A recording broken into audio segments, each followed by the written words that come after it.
तो नगर द्वार की ओर जब ये जा रहे हैं तो दूर से उन द्वारपालों ने देखा कि कोई आ रहा है, कोई विदेशी है, मतलब दूसरे देश से आया है, ब्राह्मण। तो दौड़े दौड़े आए, सबसे पहले सबने ब्राह्मण देवता को प्रणाम किया, उनको दंडवत किया। और इतना तेज था कि देख के सारे द्वारपाल हतप्रभ हैं कि क्या दिव्य ब्राह्मण देवता है। तो प्रणाम करके पूछ रहे हैं कि आपका आगमन कहां से हुआ और किससे मिलना है। बोला भैया मैं ऐसे ऐसे हूं और मुझे श्री कृष्ण से मिलना है, द्वारकाधीश से मिलना है, वो मेरे सखा है। अच्छा, तो कुछ ने कहा आइए हम ले चलते हैं, कुछ दौड़ लगाते हैं। और किसके पास पहुंचे? भगवान द्वारकाधीश के पास। और द्वारकाधीश के पास जाके भगवान का परिचय दे दिया। किसका? सुदामा जी का।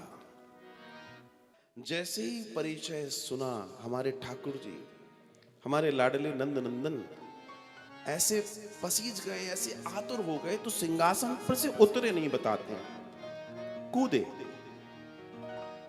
और उस दिशा, उस द्वार की ओर दौड़ पड़े जिस दिशा द्वार से सुदामा जी के आने के बारे में बताया गया। दौड़ते जा रहे हैं, पादुकाएं कहीं छूट गई, कहीं तो अवाक दौड़ रहे हैं, एक धैर्य लांग रहे हैं, कभी एक आंगन लाग रहे हैं, कभी कोई गली कोई सड़क, और दौड़े चले जा रहे हैं, हे सुदामा हे सुदामा हे सुदामा। और आते हुए श्री सुदामा जी को अपने गले में अंक में भर लेते हैं। भगवान उनको पकड़ के रो रहे हैं, सुदामा जी रो रहे हैं।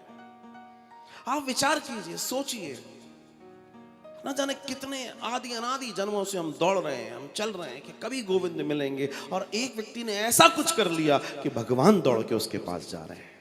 विचार कीजिए, एक व्यक्ति ने इतना महान कर्म कर लिया कि परमात्मा उसके लिए दौड़ रहा है, उसके लिए आतुर है। ये विशेष है हमारे सुदामा जी में, ऐसे नहीं, विशेष है साहब।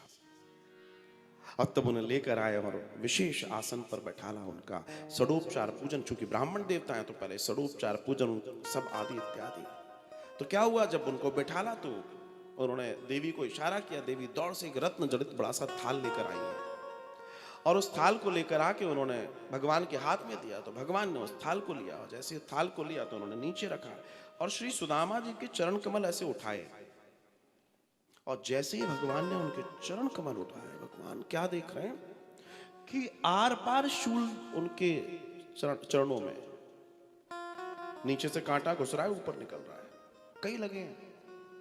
कंकड़ मतलब फट गए हैं पैर, तो कंकड़ घुसे हुए, धसे हुए, मवाद निकल रहा है, रक्त निकल रहा है। लेकिन जब नीचे से ऊपर देख रहे हैं सुदामा जी को, तो उनका दिव्य मुखमंडल, ठाकुर जी रो पड़े। ठाकुर जी के नेत्रों से धाराएं बह पड़ी, और यही कारण है कि उन्होंने फिर जल नहीं लिया। पानी पराती को हाथ छुओ नहीं, पानी पराती को हाथ छुओ नहीं, नयन के जल से पग धोए, देख सुदामा की दीन दशा, करुणा करके करुणा निधि रोए, करुणा करके करुणा निधि रोए। भगवान, और जैसे जैसे उनके नेत्र उन दिव्य चरणारविंद पे उनके पड़ रहे हैं, तो वैसे वैसे वो जख्म समाप्त हो रहे हैं। भगवान की तो दिव्यता, भगवान की दिव्यता है। और इस तरीके से श्री सुदामा जी के साथ वे बैठे। अब जब पूजन आदि इत्यादि, क्योंकि पहले वो ब्राह्मण है, बाद में मित्र हैं, उसके बाद वो अपने साथ उनको ले गए, आइए। और फिर उनके साथ वो जब गए तो उन्होंने बड़े प्रेम से उनके साथ बैठे और कहते हैं कि और सुनो, सब ठीक ठाक? भगवान कहते बिल्कुल बढ़िया लग रहे हो, अब तो ब्याह वगैरह हो गया। सोचो, जो सब जानता है वो कितना अज्ञानी बन के बोल रहा है, ब्याह वगैरह सब हो गया। सुदामा जी कहते हैं हाँ हो गया, क्योंकि बाहर 16,108 की फौज देखकर आए। पहले तो वो सोच रहे थे कि वारे कृष्ण तेरा जलवा है, पूरा नगर तेरे यहाँ आके खड़ा है, हाँ तू द्वारकाधीश है। बाद में पता पड़ा नगर तो बाहर खड़ा है, ये तो अंदर वाले लोग हैं, घर वाले हैं। इतना दिव्य दर्शन है। 10 पुत्र प्रत्येक दर्शन में 10 पुत्र और 1 पुत्री का दर्शन आता है। 16,108 इंटू 11,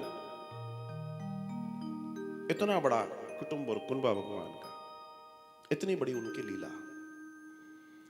तो यहां पर जब भगवान ने बड़े प्रेम बड़े आनंद के साथ पूछा कि अच्छा ये बताओ भाई, तुम आए हो तो हमारे लिए क्या लाए हो? भाभी जी ने कुछ भेजा तो होगा। अब सुदामा बड़े सकुचाए कि क्या कहें, क्योंकि जो लाए हैं इतने बड़े वैभव को देख के वो बेचारे शांत हैं, दबाए घूम रहे हैं।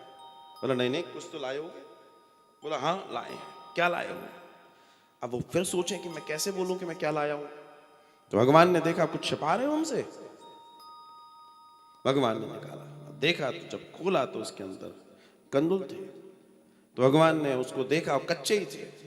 भगवान ने देखा, बड़े प्यार से, वाह सुदामा, आनंद आ गया। भगवान ने एक मुष्टि प्राप्त कर लिया।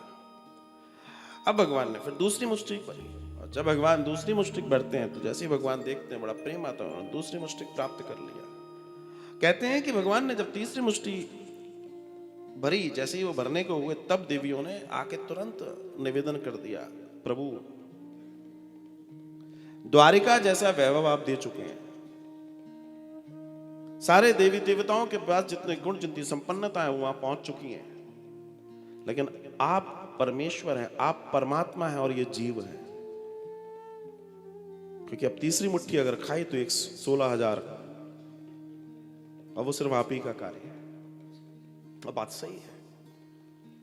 कहते हैं सुदामा जी के साथ उसके बाद वे आनंद के साथ बैठे, पूरी रात्रि दोनों मित्र दिव्यता के साथ चर्चाएं करते रहे।